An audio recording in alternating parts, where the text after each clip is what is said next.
बच्चों, आज हम सभी जो है अब हम पढ़ेंगे पुनर्वलन के प्रकार। ये पुनर्वलन कितने प्रकारों से दिया जाता है। तो देखिए, इस पुनर्वलन के मुख्य रूप से जो है दो प्रकार होते हैं।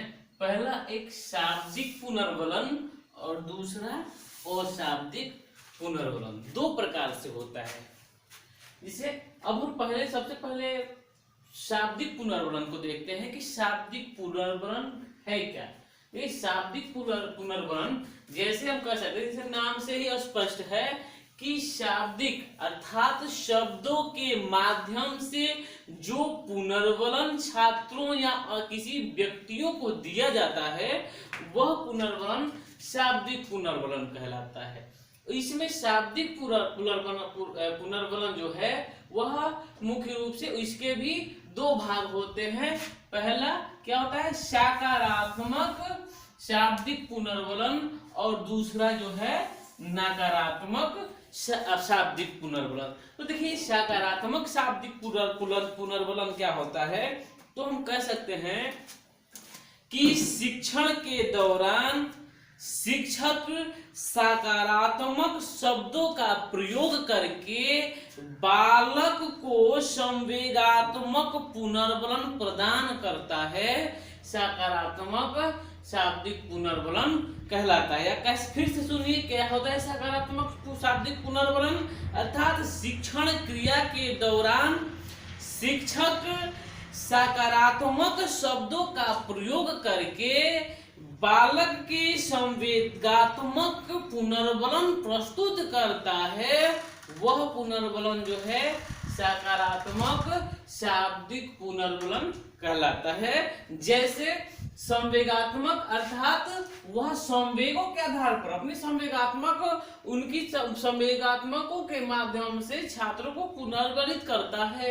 जिसमें जैसे कि मैं तुम्हारे इस कार्य से बहुत प्रसन्न हूँ, बहुत प्रसन्नचित मुद्रा में हूँ, बहुत शाबाश, वेरी गुड कह सकते हैं। फिर जो है बहुत सुंदर, बहुत अच्छा या बहुत ठीक है, हाँ बहुत अच्छा, बहुत ठीक है, ऐसा ही कार्य करिए और बोलिए क्या बताना चाहते हैं आदि समस्त क्रियाएं जो है यह सकारात्मक शाब्दिक पुनर्वलन के अंतर्गत आते हैं। देखिए, सकारात्मक शाब्दिक पुनर्वलन का प्रयोग जो है हम कह सकते हैं कि जब छात्रों से हम कोई प्रश्न पूछते हैं या फिर जो किसी क्रिया को करने के लिए कहते हैं, तो छात्र अगर उसका सही उत्तर देता है या फिर वह बेहतर जैसे हम उससे अपेक्षाएं किए होते हैं, उन अपेक्षाओं के आधार पर ही वह अपने सही सटीक उत्तर या सही जवाब देता है, तो उस पे हम जो है उसको जो है यह सकारात्मक पुनर्वलन का प्रयोग करते हैं। जैसे वेरी गुड, बहुत अच्छा, बहुत सुंदर। अब देखिए दूसरा क्या होता है, नकारात्मक शाब्दिक पुनर्वलन।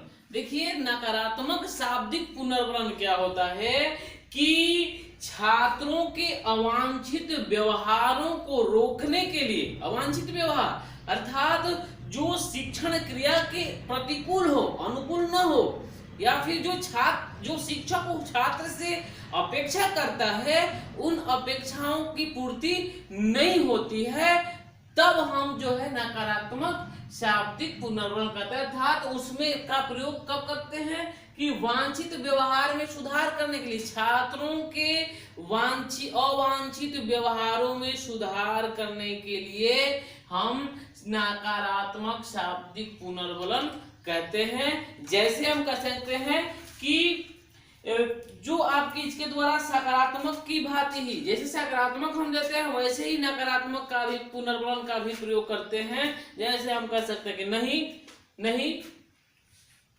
कहते, नहीं बिल्कुल गलत है, बिल्कुल सही नहीं है, या आपका तरीका ठीक नहीं है, वो आपको ध्यान लगा के पढ़ना चाहिए, या और कुछ प्रक्रिया की जाती है, ध्यान लगाओ, ध्यान से सोचो, या फिर मन लगाकर पढ़ो आदि समस्त क्रियाएं जो है वह नकारात्मक शाब्दिक पुनर्बलन के अंतर्गत आता है। जैसे हम कैसे कोई प्रश्न पूछते हैं या हम शिक्षण क्रिया करते हैं, तो शिक्षण क्रिया के आधार पर अगर हम मूल्यांकन के प्रश्न छात्रों से पूछते हैं और वह नहीं बता पाते हैं, तो उस समय जो है हम कह सकते हैं कि ध्यान से पढ़ा जाए, ध्यान से पढ़ा करो और सोचो, या फिर बीच बीच में अगर झूठ कहीं कहीं बीच में छात्र अटक पा रहा है तो उसे कहें कि ध्यान से और सोचो, या फिर अन्य प्रकार की क्रियाएं से बेहतर है आप ध्यान लगा करके पढ़ें। तो ये सारी जो है नकारात्मक शाब्दिक पुनर्बलन के अंतर्गत आते हैं।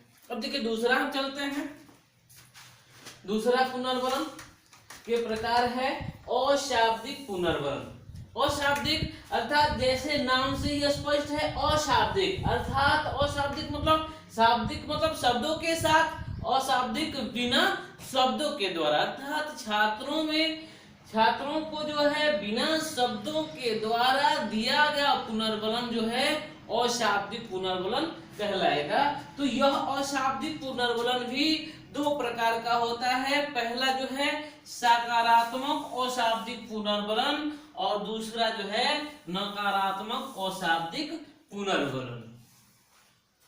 ठीक है, तो सकारात्मक अशाब्दिक पुनर्बलन से तात्पर्य क्या है कि इसमें अशाब्दिक सकारात्मक में जो है हम कह सकते हैं, देखें सकारात्मक अशाब्दिक पुनर्बलन जैसे हम जो है संकेतों के माध्यम से छात्रों के अंदर वांछित परिवर्तन के लिए जो बिना शब्द के द्वारा पुनर्बलन देते हैं, वह जो है अशाब्दिक सकारात्मक अशाब्दिक पुनर्बलन होता है। इसमें जो है हम छात्रों की जो अपेक्षाएं की जाती है अगर उसकी पूर्ति हो जाती है तो हम सकारात्मक प्रयोग करते हैं। जैसे अगर आप छात्र से कोई प्रश्न पूछते हैं या जो प्रश्न पूछने के पश्चात वह आपका उत्तर सही दे देता है, तो हम मुस्कुरा करके या हाथों के संकेतों के माध्यम से बहुत ठीक है, फिर जो है अब अध्यापक क्या करता है कि कभी कभी कक्षा में जो है छात्रों के चलते चलते छात्र के समीप पहुंच पाता है या उसके उत्तरों को जो है अगर सही उत्तर होता है उस उत्तर को ब्लैक बोर्ड पे इंगित करता है और कहता है यह उत्तर जो है वह सही है। तो इस प्रकार के और बिना शब्दों के माध्यम से छात्र को पुनर्बलन करना जो है अशाब्दिक सकारात्मक अशाब्दिक पुनर्बलन होता है। जबकि देखिए नकारात्मक अशाब्दिक पुनर्बलन क्या है कि इस प्रकार के पुनर्बलन में मुख्य रूप से जब शिक्षक छात्र दोनों जो है एक साथ कक्षा में शिक्षण कार्य करते हैं, उस समय छात्रों के द्वारा किए गए व्यवहार अगर उचित नहीं होता है, उस समय वह शिक्षक जो है बिना शब्दों के माध्यम से नकारात्मक पुनर्बलन करता है। जैसे कि जो है किसी छात्र को घूर कर देखना या फिर जो है असमर्थता भरी निगाहों से देखना या फिर ज्यादा शोर होने पर जो है वह पैर से अपनी जमीन को थपथपाना तथा जो इसके बाद जो है जिसे छात्रों के द्वारा यह पता चल सके कि शिक्षक जो है वह उनसे नाराज हो रहे हैं। तो इस प्रकार की प्रक्रियाएं जो है वह अशाब्दिक नकारात्मक अशाब्दिक पुनर्बलन होता है। तो छात्रों या बच्चों यहाँ एक तथ्य ध्यान देने योग्य होता है कि शिक्षण क्रिया में जो है नकारात्मक पुनर्बलनों का, चाहे वह सकारात्मक शाब्दिक पुनर्बलन हो या फिर नकारात्मक अशाब्दिक पुनर्बलन हो, इन दोनों पुनर्बलनों का प्रयोग जो है स्थिति और परिस्थिति के आधार पर किए जाती है, क्योंकि इसका प्रयोग बार बार हमेशा कक्षा में नहीं की जा सकती है, क्योंकि यह जो है अस्वीकृति का प्रदर्शन करता है और इसमें जो है शिक्षक इन दोनों पुनर्बलनों का प्रयोग जो है गलत क्रियाओं को रोकने के लिए ही किया जाता है। तो यह सकारात्मक और इसमें सकारात्मक शाब्दिक पुनर्बलन और सकारात्मक अशाब्दिक पुनर्बलन यह शिक्षण क्रिया में अधिक प्रयोग की जाती है और यह जो नकारात्मक शाब्दिक पुनर्बलन और यह नकारात्मक अशाब्दिक पुनर्वलन का प्रयोग स्थितियों के आधार पर कक्षा में सुधार करने के लिए, छात्रों में वांछित परिवर्तन लाने के लिए जो है किया जाता है। अब देखिए ये पुनर्वलन का प्रयोग कैसे किया जाता है। ये पुनर्वलन कौशल जब हम सीखते हैं तो ये कैसे किया जाता है। जैसे आप लोग पहले पता भी है कि सबसे ऊपर कौशल का प्रयोग जो है मुख्य रूप से इसकी ढांचे 3 प्रकार के होते हैं।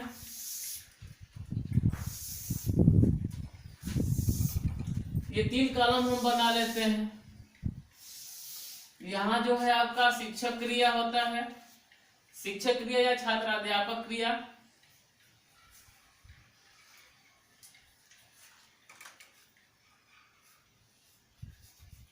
ये शिक्षक क्रिया है,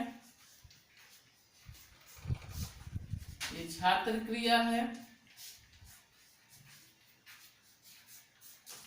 और यहाँ जो है प्रयुक्त घटक।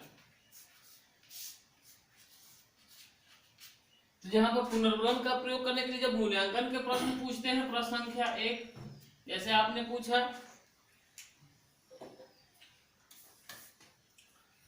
जैसे आप कह सकते हैं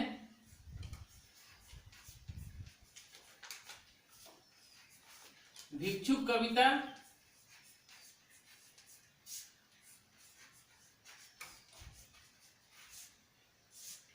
किसकी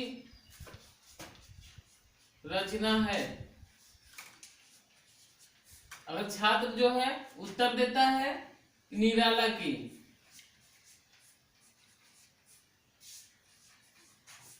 निराला की, ठीक है, तो ये भिक्षुक कविता किसकी रचना है, यहाँ निराला की, ये सही उत्तर है। तो यहाँ आप लिख सकते हैं शाबाश। आप उसके उत्तर देने के पश्चात जो है शाबाश या वेरी गुड आप लिखते हैं, तो यह क्या है, ये आपका पुनर्वलन है। अगर गलत सही उत्तर नहीं देता है तो आप अगर यहाँ लिखते हैं कि ध्यान से पढ़ो, ध्यान दिया करो, ठीक है, तो ये नकारात्मक अशाब्दिक पुनर्वलन होगा।